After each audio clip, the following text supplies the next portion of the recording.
జరిగినటువంటి సభను బ్రహ్మాండంగా సక్సెస్ఫుల్ అయ్యేది కాకుండా తెలంగాణ రాష్ట్రంలో ఉన్నటువంటి గ్రామాల నుంచి వాళ్ళ సొంతంగా బండ్ల మీద, మోటార్ సైకిళ్ళ మీద, కార్ల మీద బస్సులు కట్టుకొని అన్ని గ్రామాల నుంచి స్వచ్ఛంగా రైతులు, యువత అయితే విపరీతమైనటువంటి పాల్గొన్నారు.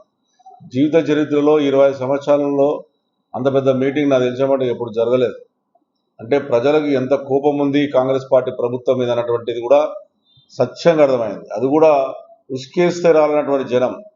అందులో పోలీస్ అధికారులు ఎక్కడెక్కడ బండ్లను ఆపడం, అడ్డము లారీలు పెట్టడం, ఎన్నో ఇబ్బందులకు గురి చేసినప్పటికి కూడా ప్రజలు స్వచ్ఛంగా సభాస్థలాన్ని చేరుకున్నారు.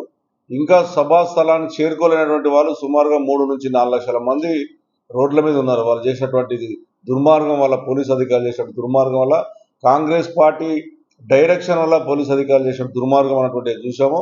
అది చాలా ఆశ్చర్యానికి గురి చేసింది. సరే, ఇప్పుడు మీ అధికారం ఉంది కాబట్టి మీ ఇష్టం వచ్చినట్టుగా చేసే ఆలోచన ఉండొచ్చు. కానీ ప్రజలు ఇళ్లకి వెళ్ళి వాళ్ళు ఏ రకంగా డిస్కస్ చేసుకుంటారు అనేటువంటిది కూడా మీరు ఆలోచన చేసుకోవాలి. ఇక నలుగురు వచ్చేసి గంటకి 8 గంటలకు కేసీఆర్ గారు సభ అయిపోగానే 8-15 నిమిషాలకు మేఘాల మీద సీఎం గారి ఇంట్లో కూర్చొని అది గ్రాఫిక్ అనోడు, అసలు ప్రజలే రాలేనోడు ఇష్టం వచ్చినట్టు మాట్లాడింది. అంటే ఈ విధంగా ప్రజలను తప్పుతో పట్టించేదానికి ఇంకా బుద్ధలాడే ఆలోచన. మీకు సిగ్గు శరం ఉంటే మీ కాంగ్రెస్ కార్యకర్తలు అక్కడ ఉన్నటువంటి వరంగల్ కాంగ్రెస్ కార్యకర్తలను అడగండి ఏ రకంగా జనం వచ్చిందో, ఏ రకంగా ప్రజలు మీ టీవీలను అడగండి, మీకు సంబంధించిన కొన్ని టీవీలు ఉన్నాయి ఆ టీవీలను అడగండి ఏ రకంగా వచ్చిందో. అంటే అన్ని రకాలుగా కేసీఆర్ గారు స్పష్టంగా వినాలి. మా కడుపు మండుతా ఉంది ఈ కాంగ్రెస్ పరిపాలన వల్ల. కేసీఆర్ ఉన్నప్పుడు బాగుండే, కింద నుంచి సీఎం కావాలి ఇప్పుడే కావాలంటే కూడా ప్రజలు ఎంత ఉత్సాహంగా మాట్లాడినటువంటి సందర్భాలను చూసాం.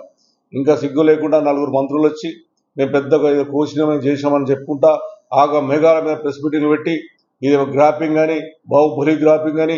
ఒక్కసారి సిగ్గుచరం ఉంటే ఎవడైతే మాట్లాడిన మంత్రి ఒక్కసారి తెలుసుకుని ఆయన పోయి అక్కడ ఇంకా ప్రజలు 1.5 year లోపలనే మీలని రకంగా విమర్శించేంత పెద్ద సభను సక్సెస్ చేశారు ప్రజలు.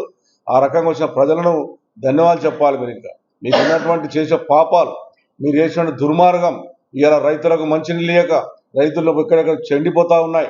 ఈరోజు కళ్యాణ లక్ష్మి బంగారం ఇస్తాను మోసం చేశావు, 2500 రూపాయలు ఈ రోజున మనం మహిళలకు ఇస్తాను మోసం చేసినావు.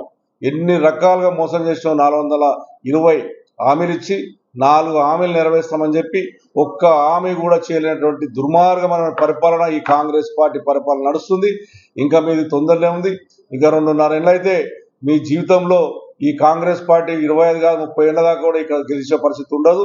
ఖచ్చితంగా మళ్ళా మా ముఖ్యమంత్రి కేసీఆర్ రాబోతుండు. ప్రజలకు ఉన్నటువంటి కష్టాలను తీరబోతుండు.